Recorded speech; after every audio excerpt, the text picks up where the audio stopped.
With you on our side, we can win this war. I'm not on anyone's side. I love Omni-Man's arc that we're seeing as we see him start to maybe go towards the good side of things, as after we chatted last time for season 2. And so I'd love to hear, we start the season, he's still very much in his head, he's still in prison. What can you tell me about Omni-Man's mindset going into the rest of season 3?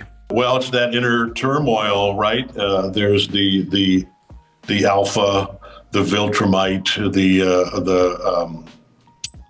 Omni-Man, and then he's sort of reluctantly feeling these tinges of humanity invading his being, and then he spends a significant amount of time basically in a very intimate one-on-one situation with Alan the alien of all beings, and it was a really fun season to continue to explore what that brings out in Omni-Man / Nolan. So I did want to touch on that because I feel like this is probably one of Nolan's chattiest seasons, just through that relationship of Alan.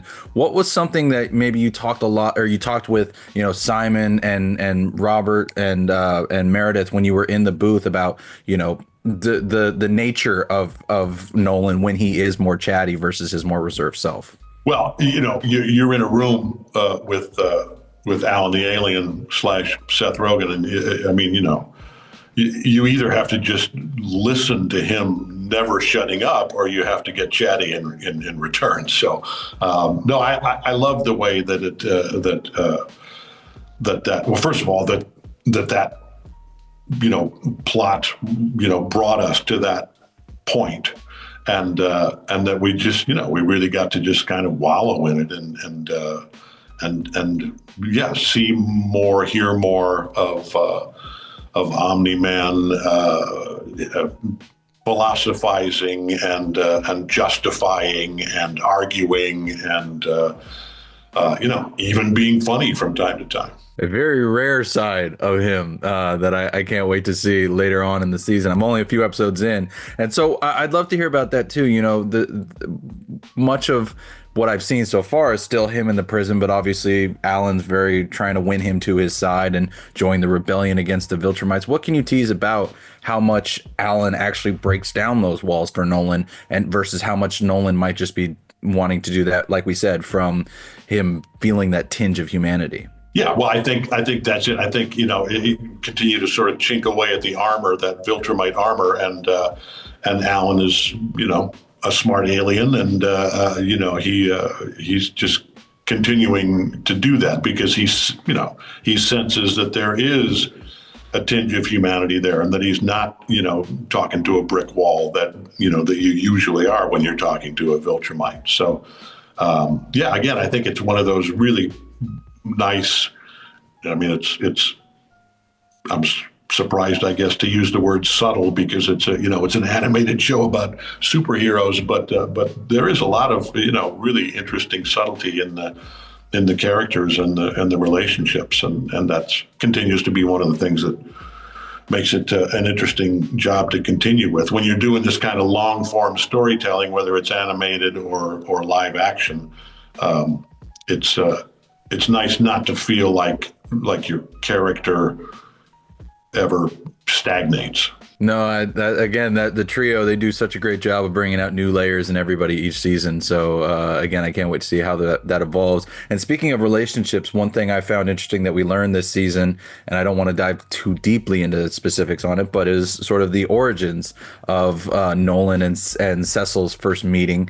And I'm curious, when did you know that was sort of when they met, and how much of Nolan's life have you maybe discussed with Simon and Robert, to help inform your performance? Really, we discussed a fair amount of it at first because I wasn't familiar with the source material, but I continue to, I really enjoy being sort of surprised by each episode as it comes at me,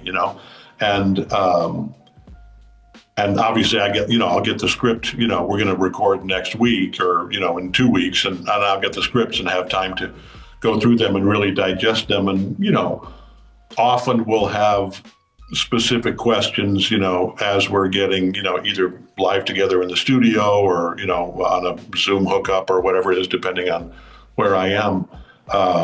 But more and more, it's just, you begin to, I think we all, as actors, again, whether it's animation or live action, you begin to sort of take more and more ownership of the character. And, I'm always honoring where Robert and Simon and Meredith, where the smart people in the room, are taking Nolan and Omni-Man. But it's great. It's a great collaboration to bring my own take on it. Well, you're a smart person in the room if you're bringing your own take on it, because I love the take you're bringing. So give yourself a little bit of credit there. All right, a little pat on the shoulder. Thank you. You got it. Now, I love that we also know that season 4 is already in the works, and I'd love to hear if you've heard any sort of progress updates from Simon and Robert and Meredith on where they're at. Yeah, I already have recorded a tiny bit of season 4, and I think it's going to be, a couple of months before I get back in the studio again. But and I don't know in advance, where we're going. I'll know when they say, we're going to do episodes 2 through 4, sometime in whatever it is, March, April, May, sometime in the not too distant future. And then obviously, a year later, they'll be done with animating it, and it'll come out. Well, hopefully they can keep that yearly schedule that they're clearly aiming for, because I know I am itching already, not just for the rest of this season, but for what comes next.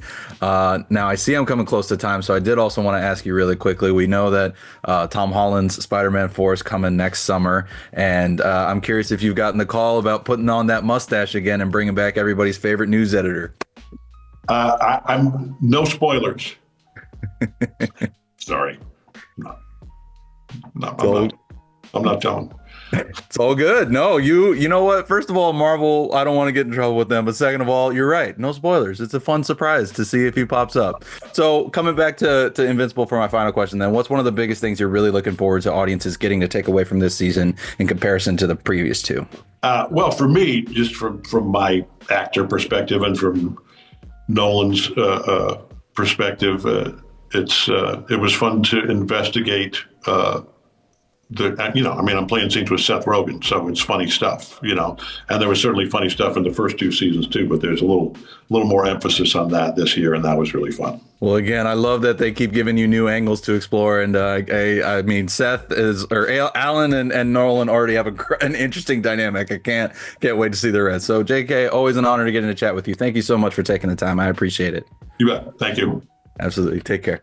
So help me, Mark, and whatever that other kid's name is, stop the Empire.